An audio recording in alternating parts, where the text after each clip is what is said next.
Hey everybody, it's Andrew Morgan from the CyberCall. It is our 1-year anniversary, and we've got a special CyberCall for you today, Monday at 1 p.m., joined with my co-host Ryan Weeks and a very special guest and first time for MSPs.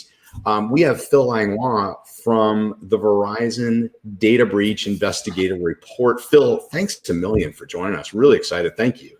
Great to have you. Hey, my pleasure. Congratulations on 1 year. That's a big achievement.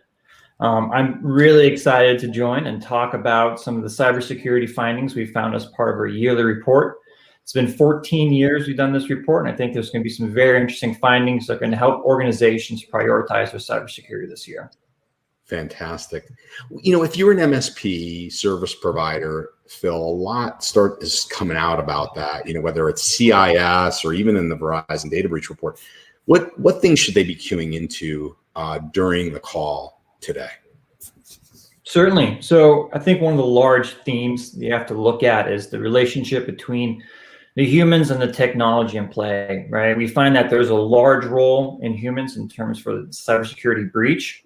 There's also a large important role with technology to help prevent that. So you have to understand how can you balance these two important parts to help protect your organization.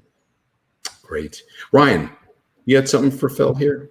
Yeah, I think, you know, for those that maybe haven't read the Verizon Data Breach Report, this is, I think, the first year that you're actually mapping some of the findings to the CIS framework, which our audience is learning to love. So talk to us a little bit about that and about, you know, how you anticipate people using that and how you're going to be leveraging that going forward and what relationship it has to the newest version.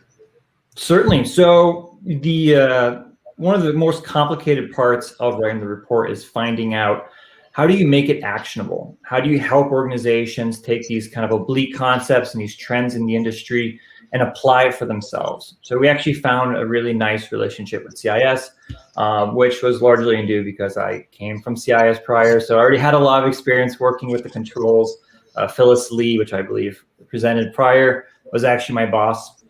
So it was actually made a lot of sense to tie these pieces together and say, how can we see and identify the patterns and how does it tie back to, you know, different controls in place? So we actually were fortunate enough to get a sneak peek into the version 7 of the controls, not quite the version 8 yet, version 7 of the controls, and tie it together with our findings so that as the report came out, it was also able to tie back to the most recent updates to the CIS controls.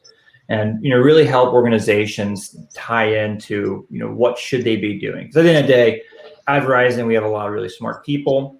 My team is largely data scientists and folks that do incident response. We're not necessarily control experts. So let's work with the community, which is what CIS really provides, and identify, you know, what are the best practices that are going to be useful. Awesome. Yeah, there's so many more questions I want to ask you, but we're going to save it for the CyberCall on Monday. Fantastic. Yeah, looking forward to it. All right. Well, we'll see everybody at 1 p.m. today and make it a great day, everybody. Take care.